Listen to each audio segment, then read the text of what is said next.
Et donc voilà les potos, avant de commencer cette vidéo, je vais vous dire que pour le concours, je vais tout simplement attendre la semaine prochaine pour vous faire le tirage et pour laisser les autres de permettre de jouer et aux autres de patienter tranquillement que la vidéo sorte et qu'ils disent qui est le vainqueur. Donc je vous dis bon visionnage. Et bien salut à tous et à toutes, c'est FNAF Clashé, j'espère que vous allez bien. Moi écoutez, ça vraiment super.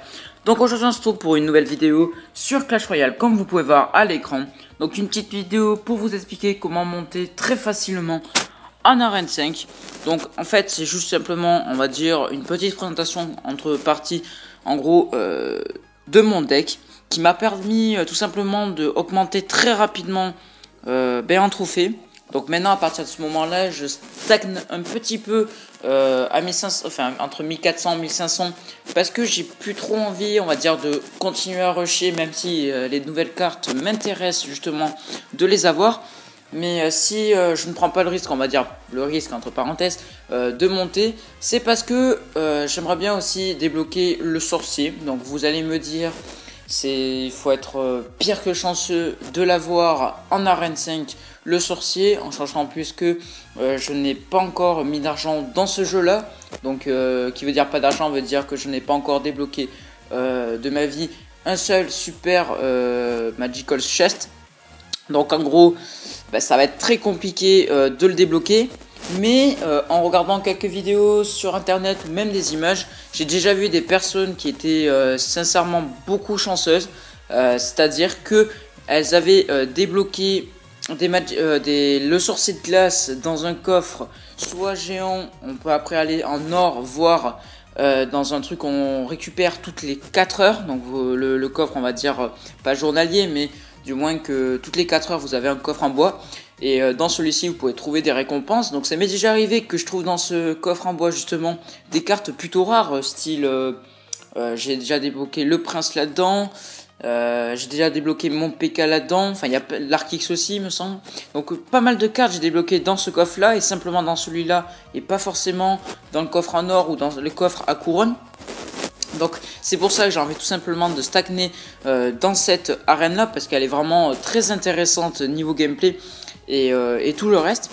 Donc après ce que j'ai à dire pour mon deck, c'est qu'il est très facile d'utilisation. Vous pouvez très facilement l'utiliser pour tout type, on va dire, dans le gameplay. C'est-à-dire que vous pouvez soit attaquer avec très facilement, c'est-à-dire que vous balancez vos troupes et si vous avez de la chance et que l'ennemi en face surtout n'a pas les fléchettes, vous pouvez tout simplement réussir à percer et au moins peut-être voir détruire une tour.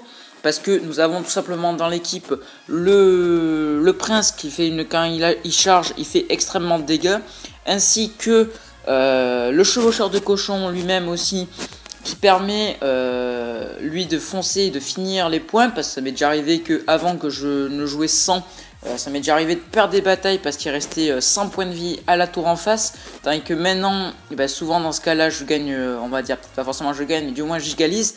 Parce que mon chevaucheur, justement, il sert à terminer ça. Parce que lui, il est comme le géant, il fonce. Mais vu qu'il a beaucoup de rapidité et qu'il fait 200 à 250 de points de dégâts, vu qu'il est niveau 3, je crois, mon chevaucheur, et ça me permet tout simplement de détruire et finir la tour en face sans, en dire entre parenthèses, m'embêter à balancer exemple des serviteurs pour qu'ils se fassent contrer, ou alors me balancer des petits gobelins à lance qui vont se faire eux aussi contrer.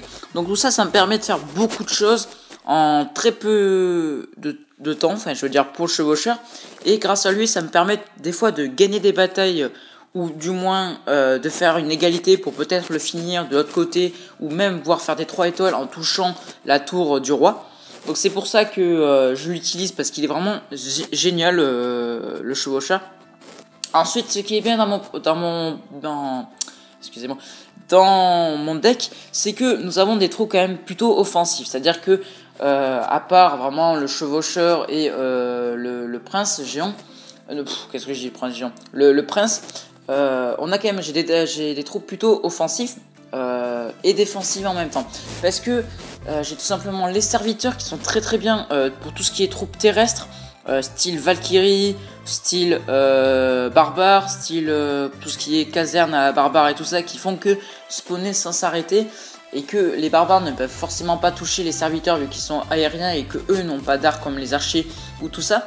Et ce qui est pratique avec ça, c'est que non seulement les serviteurs vont faire du très bon boulot même sur les géants et tous ces troupes là, mais en plus de ça, elles permettent aussi d'attaquer quand on fait une petite composition entre le prince et les serviteurs. Ça peut faire du très très bon boulot, tout ça tranquillement, sans trop se prendre la tête. Donc c'est pour ça que c'est important tout simplement d'avoir les serviteurs. Ensuite j'ai mon petit barbare, ma horde de barbares qui sont très pratiques eux aussi, parce que non seulement ils sont en masse, mais en plus de ça ils font extrêmement beaucoup de dommages sur tout ce qui est défense en premier plan, mais aussi troupes adverses. C'est-à-dire qu'ils me balancent une sorcière, moi maintenant ça me fait même plus peur, je balance la horde de barbares en plein dessus. De toute façon les squelettes font pas assez de dégâts pour tuer tous mes barbares, et pour l'instant la sorcière est morte et mes barbares, il y en a peut-être même pas un qui est mort. Donc c'est ça qui est pratique dans mon deck là, c'est qu'il est fort. Ensuite l'autre style de carte que j'utilise, c'est les flèches, parce que beaucoup me disent, enfin, pourquoi utiliser ces flèches, c'est pas forcément c'est ce qu'il y a de mieux et tout ça, mais pour moi je trouve vraiment que c'est ce qui est bien dans mon deck. C'est parce que au moins si je peux pas contrer, je sais que j'ai peut-être les fléchettes de 3, puis contre une horde de serviteurs ça fait le travail, contre une horde avec ceux qui jouent d'exponeurs c'est pareil, hein, il peut balancer une horde s'il veut de barbares, de gobelins, tout ça. Moi je sais que j'ai mes fléchettes là pour contrer, donc il n'y a pas de problème là-dessus. Moi je fonce, je m'arrête pas. Ensuite j'ai les gobelins en lance pour faire quelques petits dégâts sur les troupes et défendre tout ce qui est aérien ou terrestre. Donc ils n'ont pas beaucoup de vie, mais ça peut toujours aider à contrer et peut-être même gagner une bataille. Ensuite j'ai mes archers qui eux sont vraiment très efficaces sur tout ce qui est aérien, parce que non seulement ils ont beaucoup de vie, exemple contre les bébés dragons ou tout ça, mais en plus de ça ils font quand même pas mal de dégâts sur les tours une fois qu'ils ont terminé leur boulot. Donc c'est pour ça que je l'utilise aussi, parce que c'est super comme troupe de l'avoir. En plus de ça, ce que j'utilise, c'est qu'il y a quelques temps, pareil, dans un coffre que j'avais pas dit, mais un coffre qu'on a toutes les 4 heures en bois, j'ai chopé la horde de squelettes.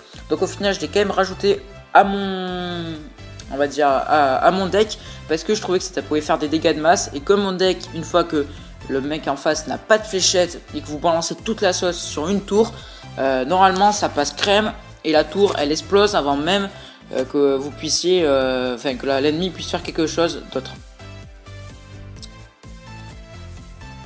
Donc voilà les potos, on approche la fin de cette vidéo. En tout cas j'espère que ça vous aura vachement plu.